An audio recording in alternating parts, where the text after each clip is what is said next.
Pas de conflit d'intérêt, médecin généraliste, diplôme complémentaire en soins palliatifs, et un des piliers où je travaille, qui est donc un hospice, donc une structure pour personnes en fin de vie, dont l'hospitalisation, si on peut le dire, puisque c'est pratiquement comparé à une structure hospitalière, peut varier entre quelques jours et parfois jusqu'à quelques mois. Et on y travaille donc à 4 médecins généralistes pour se relayer le travail quotidien et le travail aussi du suivi 24 heures sur 24 et forcément 7 jours sur 7.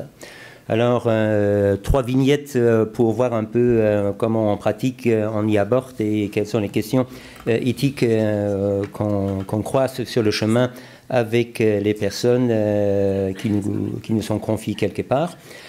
Donc un premier homme qui est arrivé avec une sclérose latérale amyotrophique déjà dans un stade plutôt avancé. On voit donc au niveau presque une tétraplégie complète. Et pour les autres problèmes de dysphagie relativement et de dysphonie, la communication orale est relativement compliquée. Et donc dans un premier instant, il arrive très bien à manipuler encore quelques doigts au niveau de sa main qui nous permet donc de faire une communication, lui par ordinateur, nous par la voie orale. Mais plus tard, après quelques mois en institution chez nous, même la tétraplégie a été complète. Et finalement, il a dû avoir recours à un appareil encore beaucoup plus sophistiqué. Et rien que pour avoir l'appareil et pour l'avoir à disposition, un seul appareil disponible dans une association qui nous le prête, on voit les difficultés rien qu'au quotidien de communiquer avec les personnes dans lesquelles on veut quand même un peu s'en occuper. L'évolution, elle est classique, j'allais dire, pour les personnes avec une pathologie neurodégénérative à ce point-là, conscient et cohérent jusqu'à la fin, j'allais dire presque jusqu'aux 80 dernières heures de sa vie, un désir vraiment et forcément légitime de décider surtout en ce qui concerne l'évolution de sa vie, de sa prise en charge. Et comme on peut bien s'imaginer, ceux qui connaissent un peu des malades similaires, des appels fréquents, ce qui est tout à fait évident, il n'arrive à se déplacer nulle part, pas d'un seul millimètre. Dès qu'il y a quelque chose qui lui fait mal, il doit quelque part faire l'appel. Et une équipe qui forcément a encore d'autres malades à prendre en charge ou d'autres personnes en fin de vie. Et forcément, les tensions, on peut très bien se les imaginer. Et en plus de ça, encore un divorce, j'allais dire, retardé par sa compagne et qui n'a pas abouti à ce que lui, il aurait désiré avant sa mort. Donc c'était un combat à tous les fronts, j'allais presque dire. Il a eu donc forcément cette perte progressive complète au niveau de la motricité des 4 membres. Il a eu des problèmes forcément d'encombrement majeurs, un peu plus, un peu moins. Et au fur et à mesure de son hospitalisation chez nous en hospice, on a commencé donc à lui proposer donc au niveau de l'alimentation quelque chose qui permet évidemment dans la majeure des parties d'éviter les bronchopneumies d'aspiration, mais ce n'est pas une garantie à 100% avec les gastrostomies, on le sait. Donc il a accepté de faire cette gastrostomie. Après, il a été aussi suivi régulièrement par les spécialistes pneumologiques. Et là, à ce moment-là, on a bien senti une certaine réserve pour lui d'avoir une trachéotomie quelque part préventive pour des situations plus complexes. À un moment donné, il y a forcément quand même aussi acquis dans cette intervention, mais c'est le seul point où il n'a jamais été d'accord ou toujours en contradiction avec ce que nous on pensait, c'est-à-dire dès qu'il y a quelque chose qui m'arrive au niveau accident vasculaire cérébral ou arrêt cardiaque ou que sais-je, je veux une réanimation, je veux être transporté à l'hôpital. C'était ça toujours ce qu'il avait en tête. Il est décédé, vous voyez, avec des médicaments forcément quand même pas d'importance très grande. Les aspects éthiques derrière sont les plus importants pour moi, ou pour nous tous, équipe. Hein. Est-ce qu'on a pu, jusqu'à l'accompagnement, jusqu'à la fin de sa vie, pu lui donner accès à son autonomie? Est-ce qu'on l'a respecté? Oui, je pense majoritairement. Des hospitalisations qu'il a refusées, d'autres qu'il a acceptées, on est resté sur le même chemin avec lui, sauf l'histoire donc de la réanimation sur lesquelles il y avait des disproportions entre sa vision et celle de l'équipe. Et là-dessus, on a dit, est-ce qu'on a fait une non-malfaisance, mais on n'en sait rien, ou qu'est-ce qu'on a fait? On a quand même, dans les dernières semaines, décidé de faire un cercle éthique avec toute l'équipe 29, vous imaginez, l'équipe, ça prend tous les bénévoles ensemble, rien que pour discuter, est-ce qu'on va continuer à garder dans notre dossier ce que la personne désire d'être réanimée si jamais un incident aigu arrive.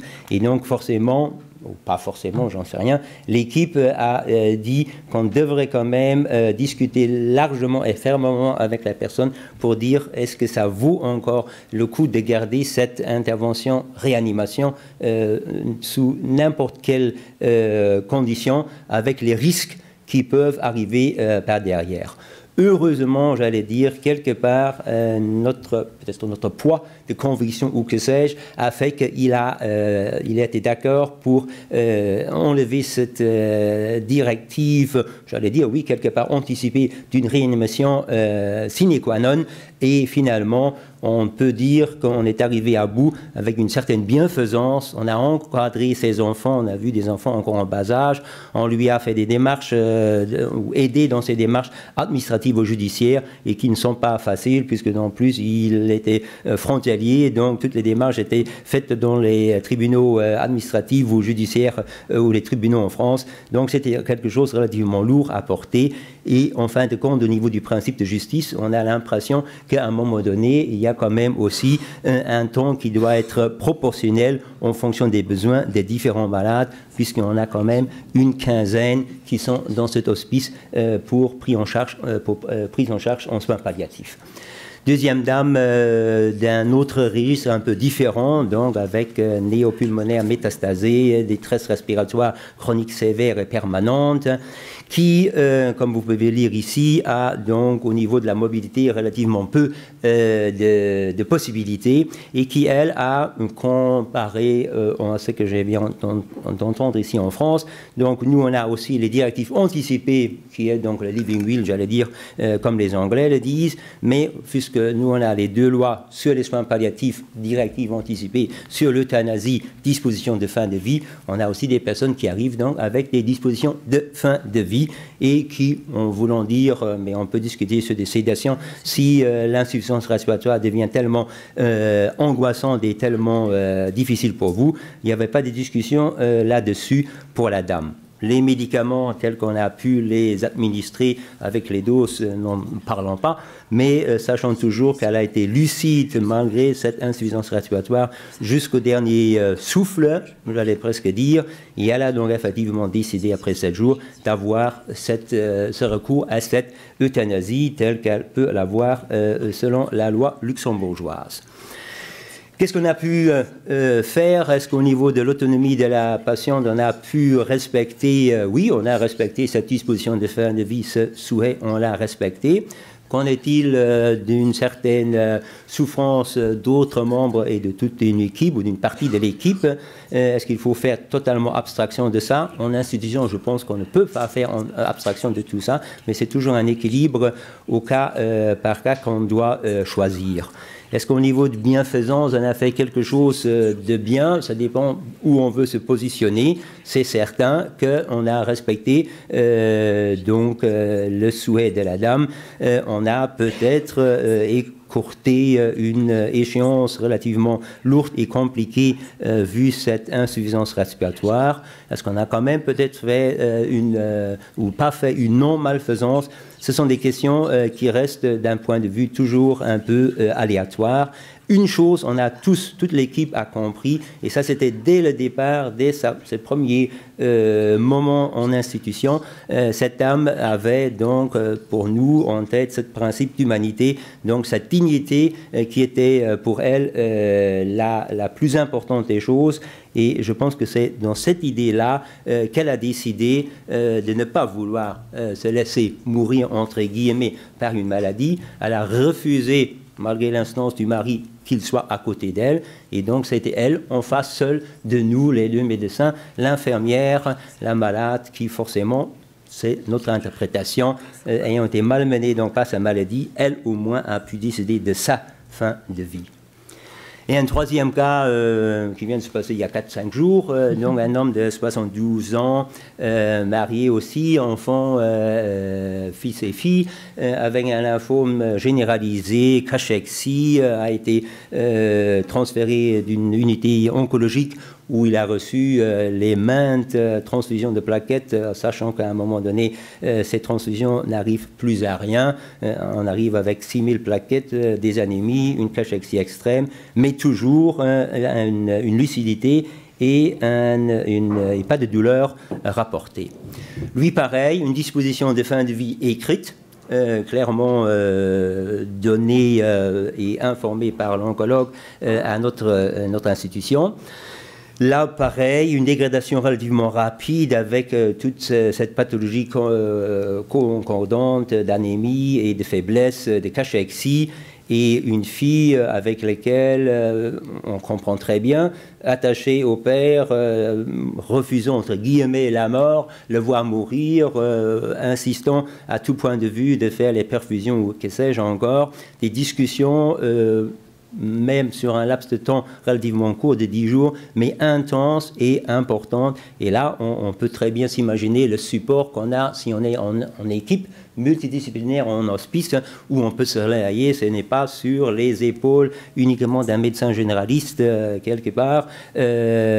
Ici, c'est l'avantage, j'allais dire, de cette équipe multi qui englobe donc du psychologue jusqu'au musicothérapeute et les bénévoles, et en passant par d'autres encore. Mais forcément, à un moment donné, on nous appelle là aussi, la personne devient très très très agitée, hein, elle a des problèmes de diarrhée profuse, pratiquement 8 à 10 fois, niant toujours des douleurs, mais on voit très bien à un moment donné que cette personne est quelque part à bout de souffle, à bout de peine,